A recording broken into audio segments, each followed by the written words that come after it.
Good morning, everyone. Welcome to FAO. It's a great pleasure to be speaking to you today. As Loreto says, I work with governance, lead the work here in FAO headquarters on governance, economics, forest products, and forest statistics. I have also been very active on our work on forests and the SDGs, on forest contributions to the SDGs. So before we start, let me ask you one question. What do you think of wood products? Who like wood products here?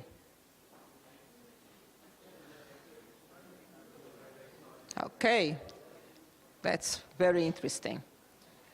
Who think wood products are bad for the environment? One. What do you think of logging? Who has a positive view of logging? Wow, no one. So the reason I asked these three questions is because this is exactly the objective of our initiative, Sustainable Wood for a Sustainable World. It was interesting that this is an audience of foresters. Less than half of this audience said like wood products.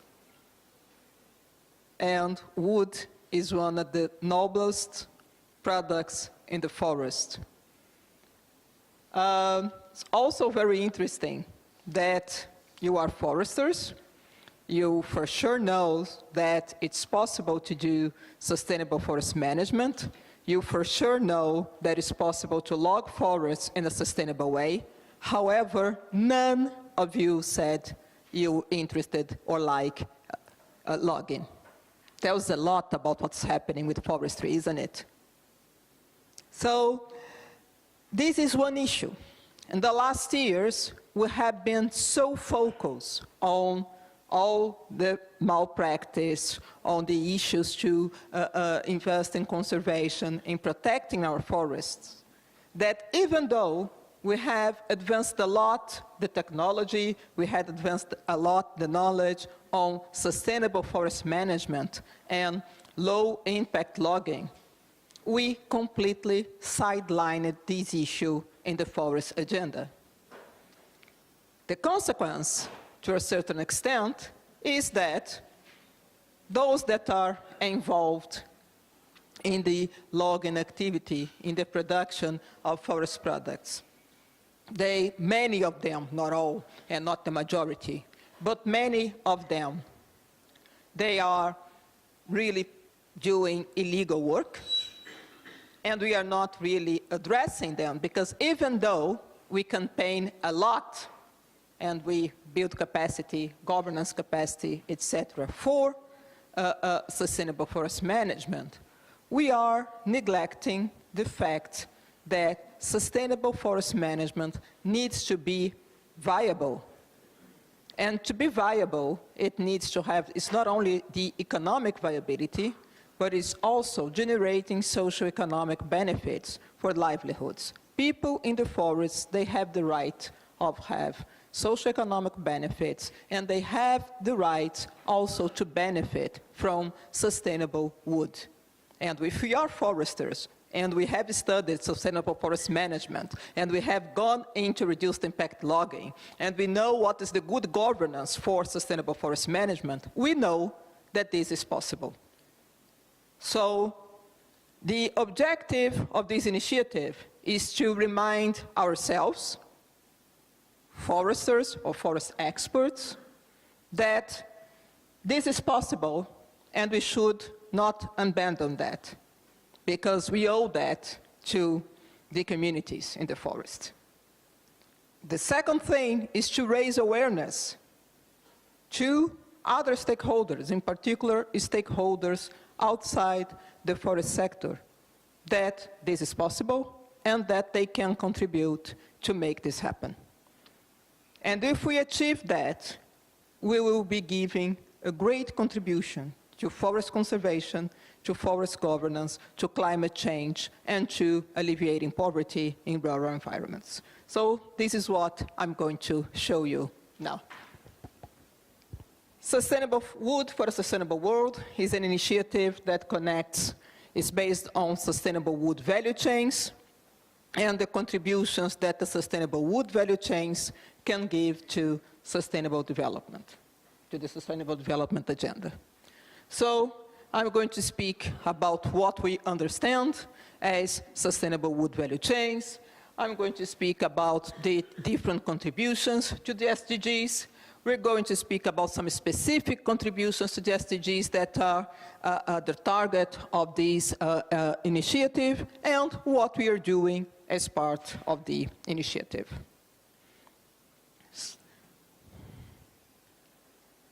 Uh-oh.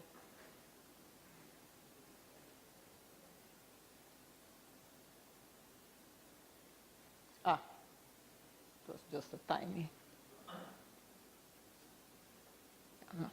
So, what we understand as sustainable wood for sustainable wood value chains. So, one interesting thing about value chains, the value chain approach is very common in other sectors. It's very common even in the agricultural sector. But usually when we deal with forestry, we don't apply the same concept, which means that we are dealing, when we take a value chain approach, we are dealing with the activities and with the products at the forest level, all the way downstream to the most processed products. So when we think about the sustainability of a wood product, we are thinking of the sustainability from the very basic production, the very basic extraction of the raw material from the forest, all the way down to processing, downstream processing, until a final product gets to the market. So when we think about sustainable wood value chains, we're thinking about compliance with the best practice of sustainable forest management. We're thinking about the respect to sustainable landscapes, and here is a very interesting concept, because the way we're dealing with this here in FAO, we look into the forest, and the forest has a basket of products and services. And if we are to have sustainable value chains, sustainable forest value chains, we need to consider the interactions on the production of these different products and services so that we can actually have sustainable forestry and sustainable landscapes. We are committed to efficient production, and this is a very important contribution that forests can give to the SDGs agenda, because wood is a renewable material, and it's a material, we're going to see it later on, that is well fit to cascading, meaning multiple use to the same product, but also circularity. So it means it gives a great contribution to minimizing waste, to storing carbon, and other contributions to sustainability. And if we are committed to efficient production, we actually meeting these goals. The sustainable wood value chains, they needed to be supported by enabling regulation and finance. And the guy that is going to speak about this just after me has just arrived, Marco Boscolo. So I won't speak a lot about that, but of course if we mean at a value chain to be sustainable, it's very often in the forest sector, when we speak about sustainability, we only think about the environmental aspects. So very often, when we propose regulation to ensure sustainability, because we are thinking only of the environmental aspect, sometimes we put forward some regulations that the actors cannot comply. And they cannot comply because there is a lag that is not well established, that is the economic side of it. So we need to look at the economic feasibility of value chains for them to be really sustainable and for ensuring that the actors will be able to comply with regulation. We need to comply with the international social and labor standards. Again, we are very, very good in thinking about the environmental sustainability. However, very often we neglect social standards. You know that the rural sector, that agriculture and forestry within agriculture is even worse, is the worst compliant to social and labor standards. It's not good for us to have to deal with that. So we need to take action. If you look what situations related to child labor, to non-paid labor, we have a lot of issues in agriculture and in particular in forestry. We need to address this as well. Committed to responsible consumption, yes, because it's not only about the responsible production or sustainable forest management. We need to think of the consumption and destination of these products as well to have the whole value chain sustainable. And the contributions to the bioeconomy. As I mentioned before, it's responsible, it's efficiency, the commitment to efficiency, and the suitability of forest products to the bioeconomy. So, unfortunately, this screen is a bit small, but it's just translating what I just mentioned related to the economic sustainability, the social sustainability, the environmental sustainability, and those are the three pillars, the three bottom line pillars that we know for a long time, but we introduce a fourth one, that is the institutional sustainability. And why we introduced this fourth one? Because for forest value chains, the issue of governance and how governance is established, because forestry is different from agriculture and other productive sectors, where you basically produce wood or whatever product and process and sell in the market. The number of stakeholders, the number of the rights that we need to deal with, the cultural values, the non-marketable values that we need to deal with, demand that we looking into sustainability of the value chain, that we look into the institutional sustainability and how we will be able to deal with regulations, with transaction costs that can make the value chain sustainable. So here in this picture, what you have are some indicators that can be used to assess where a value chain is in terms of sustainability. What the evidence we have so far tell us about wood value chains globally? So the evidence that everyone likes is the evidence for the journalists, is that it contributes to 1%, at least 1% of global GDP. And when we say at least 1%, first of all, because we know that the sector is extremely informal. So if we consider informal, the informal forest sector, this percentage will almost double. And it's considering only the direct contributions, basically how much, what is the forest GDP is straightforward.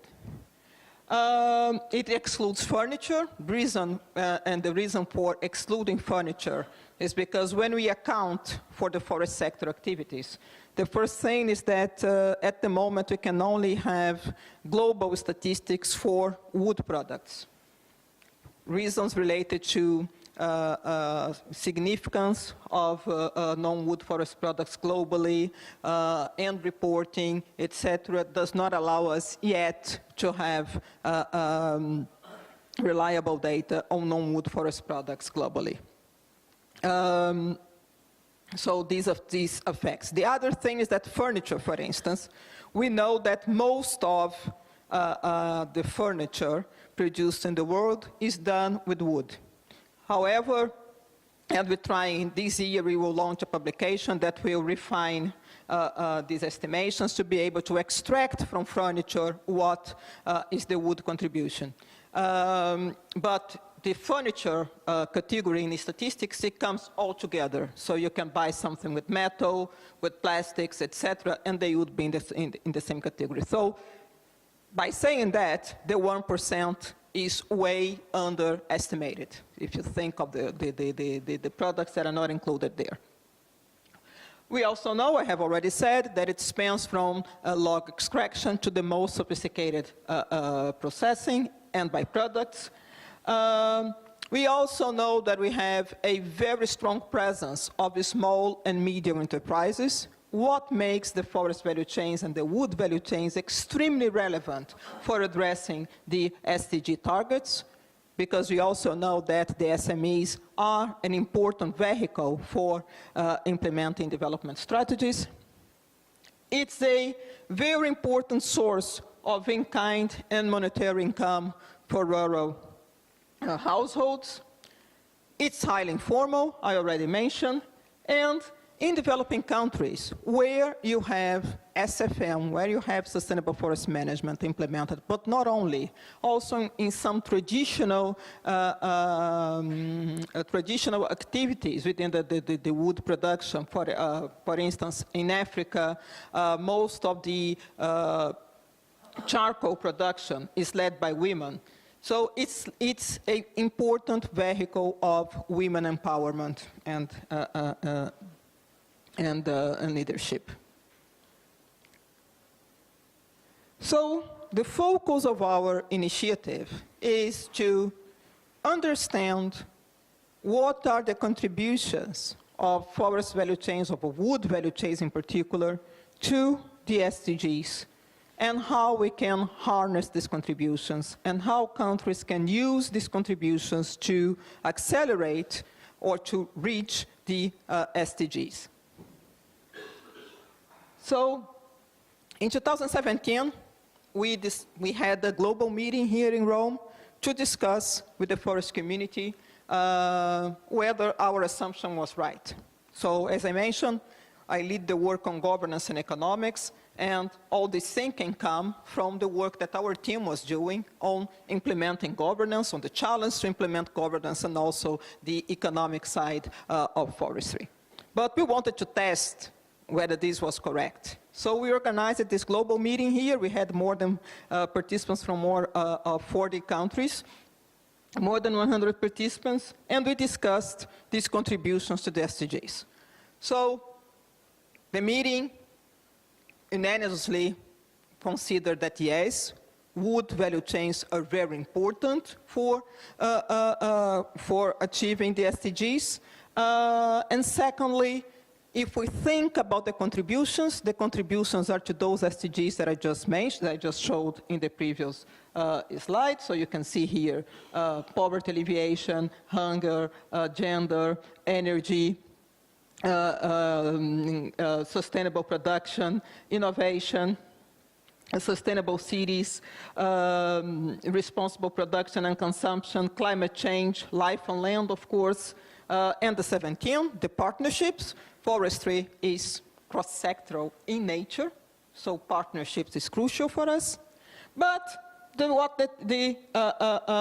group that was here in 2017, these 100 people, agreed is that there are 4 SDGs to which forest provides, wood value chains provides more important contributions. And these SDGs are SDGs 8, sustainable growth, 12, responsible consumption, production and consumption, 13, climate change, and 15, life on land.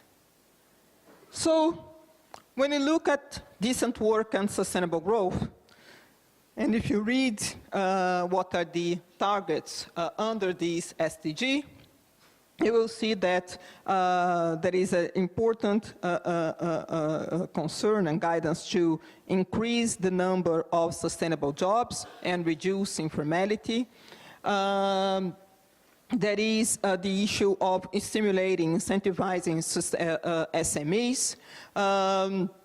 And those are areas where work with the sustainable wood value chains can improve a lot, for the reasons I mentioned in the beginning of my presentation, that we know that the sector is extremely informal, and we also know that it's a sector that generates a lot of jobs, and in particular through small and medium enterprises.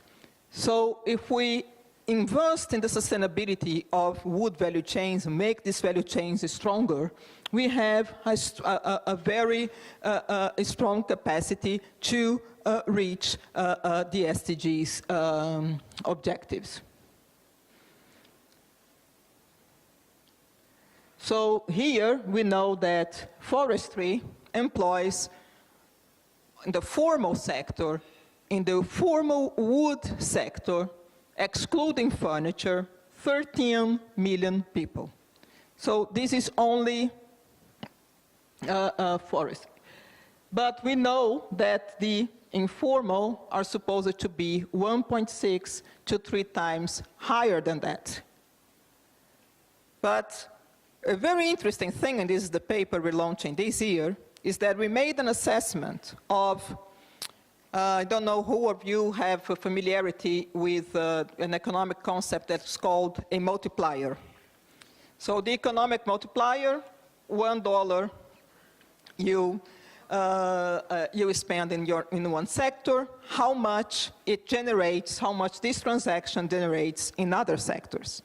So if we look to the wood sector, we see that this economic multiplier is at least 2 for employment, value added, and labor income.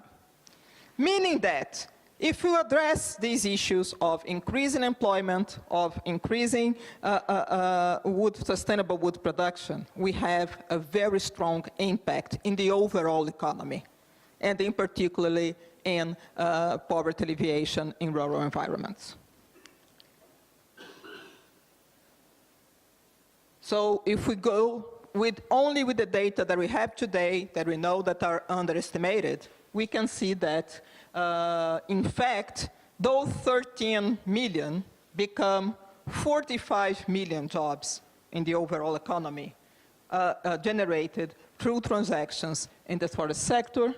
The contribution to value added, it's 1.3 billion, and labor income, 580 billion. This has a number of implications to development. One of them is that, for instance, we also realize that the amount of labor income paid by the forest sector supports a lot of social infrastructure in rural areas. So it's very important, not only for consumption or general, the economy in general, but also for the particular maintenance of social infrastructure in rural areas. So the other aspect is sustainable production and consumption, which is more related here with the industry. The wood value chains, in particular, those that are more when we go downstream for processing, higher processing products, you have a very high level of efficiency.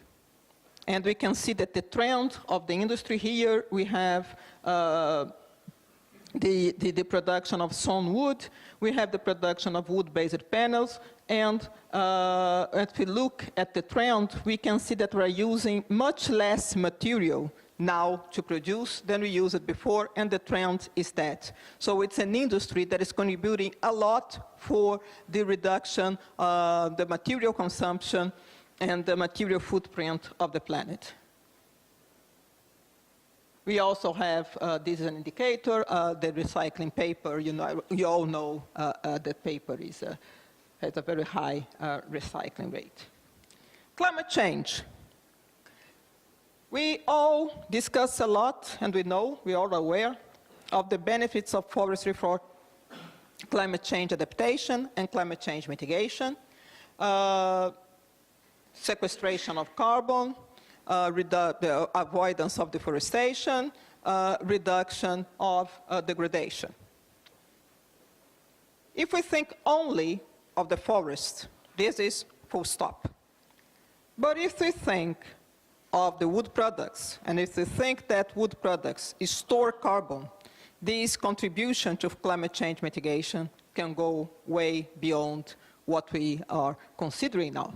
And this is something that has started to be taken very seriously by the climate change experts. If you read recent climate change reports, including the last IPCC report, the importance of working on the substitution effect, basically replacing fossil fuel-intense materials for forest materials, wood materials, it's an important avenue for increasing climate change mitigation. This is something that has got a lot of traction. So when we launched this initiative, the climate change community is very interested in that. So one of the works that FAO is developing now is, for instance, reducing uncertainties in estimation of carbon storage in wood products, exactly to allow countries to be able to incorporate these strategies of including the carbon storage in wood products. But also, the sector that is the main consumer of wood products is construction. And construction is one of the sectors, perhaps the key sector for sustainable development, if you look through this from now to 2050. Reason being that the level of urbanization of the planet will, for the very first time, in all regions of the planet, be beyond 50%. So if we can have more sustainable constructions, if we can use less concrete, if we can use less steel, and replace them by forest products, we are giving a very important contribution for mitigation of climate change. So it's important, that's the relevance of this initiative for SDG 13. So here you can see some examples. We have evidence that shows that wood buildings can represent up to 75% less of emissions in constructions. And we know that our new materials, the industry is innovating a lot. And we know that, for instance, the cross-laminated timber can save not only be a more climate-friendly material from the perspective of the fossil fuel footprint of the product, but also it saves energy, and therefore the whole building is more climate efficient. You might be aware that there are technologies now for construction of houses with wood that minimize, it's really very minimal, the need of use of artificial heating, of gas heating, to keep the houses insulated and warm. The same way, we know that there are wood-derived fuels. The technology is real. Many companies, many pulp companies have already reached a market level for these products. The only thing preventing these products to enter the market now is the fact that we don't have a carbon tax. The moment carbon is priced by the market, this becomes feasible. So, thinking of the SDG 15, and I said that I started my presentation speaking about that. We work a lot with the conservation, and we think of the landscape. We always think of the landscape, the forest there standing, and the agricultural sector there, but we don't think of the dynamic. We don't think that the community, that the farmer, that the big producer, it has a dynamic approach to the landscape, and it needs to derive benefits, environmental benefits, social benefits, economic benefits. And wood is an important part of these economic benefits as well. If we are able to work on sustainable landscapes using this concept of sustainability that we explained here, sustainable livelihoods, because in fact poverty is the main driver of deforestation and forest degradation. That's why it's so important to really work on the sustainable forest management, including production, because the cost of keeping a forest standing and communities with their needs attended only with payment for ecosystem services, it's unattainable. There is no money in the world that can pay for that. We need to work with the communities, work with the different stakeholders on sustainable production. If we have sustainable livelihoods, we also contributing to sustainable growth, as mentioned before, and to the bioeconomy. So that's why we're promoting sustainable wood value chains. It's because it's an element, it's part of the solution of this big challenge that we have. It's not the solution, it's part of the solution. We need to understand that we need to address the problem from many different perspectives to be able to succeed in resolving it. So again, if we translate this into forestry, we are speaking here about plantations for restoration and production. It's also a very important thing. We are speaking a lot nowadays on forest land restoration. And again, governments are committing to restore millions of hectares of land, planting forests, and the management of these forests. So, I'm not from Europe. Eduardo is from Spain. He can correct me if I'm wrong, but I know well the situation in Portugal. And here in Italy, one of the key issues we have with forestry in Portugal is that you plant forests, you give incentives for the farmers to plant forests. And they do. But they plant the forest and they go away. It's an asset, it's there. You know, the forests, they grow by themselves. You know, it rains, it does not rain, the forest is there, completely not managed, and they go away. So, when the satellite covers, forest cover, good. Then comes the summer. And what happens in the summer on a Mediterranean, no-managed forest? Tell me what happened.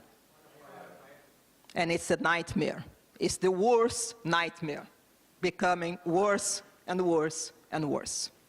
So when we speak about forest restoration, we need to think of the management of these new forests that we are introducing. And then thinking of sustainable forest management for wood and non-wood forest products. So the fact that you are exploring a forest for wood does not mean that you're not managing a forest for non-wood forest products, and achieving the conservation level that we use, because also if we can increase the opportunity cost for deforestation, basically by providing more benefits from forests, we will be able to achieve a higher level of conservation. So our initiative, as I mentioned, outcome of this global meeting in 2017, focus on sustainable wood value chains, contributions to the SDGs, and it's a partnership. It's an initiative launched under the CPF. Peter has just explained to you the collaborative partnership on forests, how it works, and our partners are C4, ITTO, the World Bank, and WWF, which is not a CPF member, but it's a critical global organization from the non-governmental sector working on the same issues, on promoting sustainability, on promoting sustainable value chains, working on more responsible consumption and production of wood products, and therefore is our partner. It's open in the sense that those are our direct partners. We have a work plan together. We have a proper partnership, but we are interacting with all organizations that are interested in the same topics that I mentioned here. Our objectives: to raise awareness, to dispel this negative perception of wood, to unblock markets and finance for sustainable wood value chains, to build capacity for strengthening the sustainable wood value chain, so build capacity not only at the forest level, but also the industry and markets on how to incorporate wood products, and to show how, when, and where the wood products are really contributing to a bioeconomy. As part of our raising awareness, we have our campaign on Twitter, Instagram, Facebook. You can find our media cards. We have almost 10 media cards like that, emphasizing different aspects or different benefits of sustainable wood. So we can see here. And you can follow us on Twitter, and you will see that there is a big community already. Hashtag SW4SW as hashtag wood is good,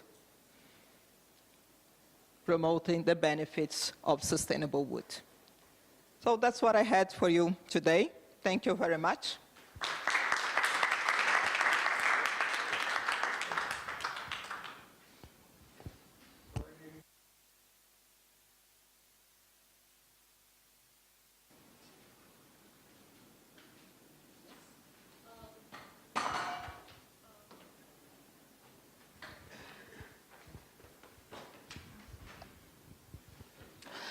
Good morning, madam. Thank you for the presentation. My question is this, that as long as wood or wood products are not competitive with the other kind of products in the market, the consumption would be really low. Like you were mentioning about wood-based construction of houses, but it's costly, or the wood-based furniture. So when the consumption is low, it is not really a market driver. So how do you plan to tackle that? Even if awareness is there, the economics, is a major contributor.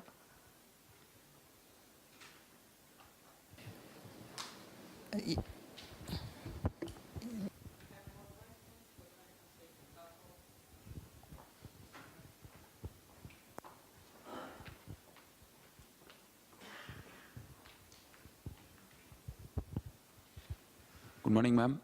So when we were talking about substitution of wood products for concrete and steel, the major factor is the inhibition of engineers who suggest the wood products and designers.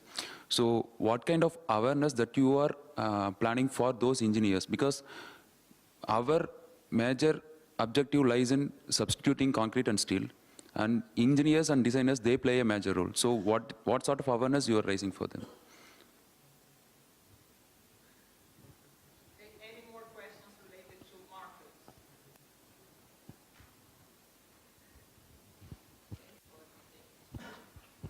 Well, those are very good questions because they relate to one of the first challenges and one of the main reasons we created this initiative, because we can work at sustainable forest management, we can work with forest governance, we can work at this level, but there is a market constraint that might be preventing the expansion of these wood value chains. And exactly because of that, we started working now with other communities. So for instance, one of our main partners is the architectural community. So the architectural community, because there is an issue related with costs. However, there are already wood products that can be quite competitive in terms of costs. And if you put together not only the cost of the material itself, but the energy savings, the other benefits that you might have using wood. You can have competitive houses built of wood, but you need to disseminate, you need to deploy the technology. You know, you can develop technology, but it's key to deploy technology and build capacity, expertise, workers that can work with the material. So there is a need to work with these other sectors, and the architect community, they have created a huge movement to start building these capacities and taking this knowledge to many different countries to disseminate wood technology and the innovations in the industry. It's still very much stronger in Europe than in developing countries, but some developing countries, they have already started with this as well.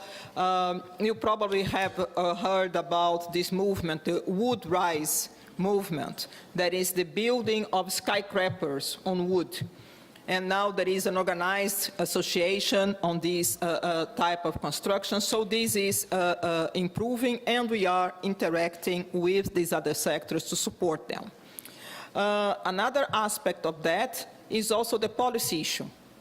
So some of the prices and also deployment of technology depends a lot on policy incentives. So it's somehow the policy framework at country level, construction codes, for instance, is construction costs. Construction codes start to incorporate climate change issues. These will change. The cost of these different products will change as well. Price of these different products will change as well. One of the things that we are working now is on wood-first policies. So there are many governments already, in particular at municipality level, that are working on policies to encourage the use of wood as possible as privileged material. And these also change the way the market develops. So it's not easy, it's not going to happen from one day to the other. It needs some concerted actions. You need to work with many different stakeholders and players in this market. It's it's a market change. It's really, we need to operate a market shift, but it's happening slowly.